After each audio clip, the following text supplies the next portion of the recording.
दुनिया ताकत की भाषा समझती है और भारत वही भाषा अब सबसे तेज बोल रहा, क्योंकि जब कोई देश हाइपरसोनिक टेक्नोलॉजी के शिखर पर पहुंचता है तो उसके बाद कोई दुश्मन ना मुकाबला कर सकता है, ना रोक सकता है और ना ही उससे आगे निकल सकता है। और अब भारत उसी ऊंचाई पर खड़ा है, एक ऐसी तकनीक के साथ जिसे दुनिया में सिर्फ चुनिंदा देश छुपाए हैं। वो तकनीक है ध्वनि हाइपरसोनिक मिसाइल सिस्टम, जो भारत को सीधा दुनिया का नंबर 1 टेक्नोलॉजी किंग बना सकती है।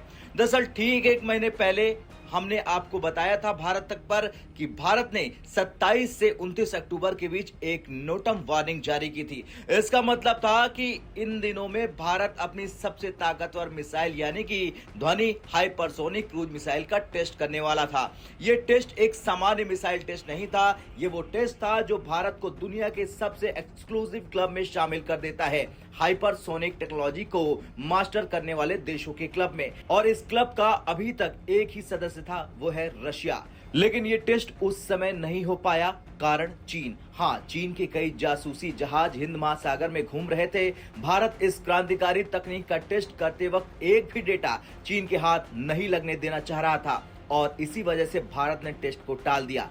लेकिन अब नोटम को जारी करे हुए 1 महीना हो चुका है, लेकिन टेस्ट नहीं हुआ और ये सबसे बड़ा सवाल था कि कब होगा। लेकिन अब वो पल करीब है। भारत ने एक नया नोटाम जारी कर दिया है 1 से 2 दिसंबर के लिए और इसकी रेंज भी बिल्कुल वही है, 2000 किलोमीटर, ठीक वही जो पहले घोषित की गई थी। ये साफ संकेत है कि भारत दिसंबर की 1 या 2 तारीख को ध्वनि हाइपरसोनिक मिसाइल का गेम चेंजर टेस्ट करने वाला है। इस बार भारत ने ये कदम अचानक उठाया है क्योंकि सिर्फ 6 दिन पहले नोटम जारी किया गया ताकि चीन चाहे तो भी अपने जासूसी शिप भेज न पाए।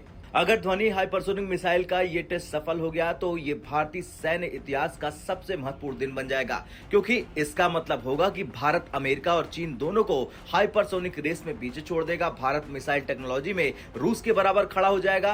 दुनिया का दूसरा देश बनेगा भारत जिसने हाइपरसोनिक मिसाइल को वास्तव में मास्टर किया। भारत की सुरक्षा क्षमता एक नए युग में प्रवेश कर जाएगी। और सबसे मजेदार बात, अमेरिका और चीन दावा जरूर करते हैं कि उनके पास हाइपरसोनिक मिसाइल है, लेकिन अब तक उनके लगभग सभी टेस्ट असफल रहे हैं और वो खुद इस बात को स्वीकार भी कर चुके हैं।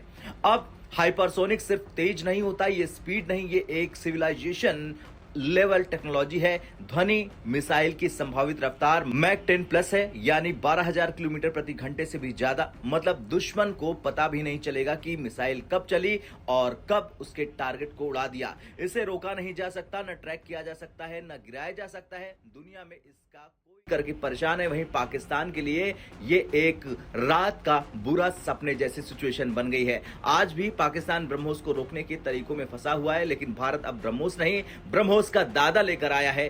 ध्वनि हाइपरसोनिक मिसाइल ब्रह्मोस से 8 गुना ज्यादा शक्तिशाली होगी और ब्रह्मोस को इस्लामाबाद पहुंचने में कुछ मिनट लगते हैं, इसलिए भागने का एक छोटा सा मौका मिल जाता है। लेकिन ध्वनि तो सैकड़ों सेकंड में वार करेगी, कोई रिएक्शन टाइम नहीं, कोई एस्केप नहीं और कुछ नहीं। खैर, ये सिर्फ सेना की ताकत नहीं बढ़ाएगी, ये भारत को दुनिया के सामने टॉप मिलिट्री टेक पावर के रूप में स्थापित करेगी। ये टेस्ट सफल हुआ तो भारत दुनिया में मिसाइल तकनीक का नंबर 1 प्लेयर बनकर उभर जाएगा और बस 4-5 दिन बचे हैं। जैसे ये टेस्ट होगा, ये भारत के इतिहास में गोल्डन पेज के रूप में दर्ज हो जाएगा।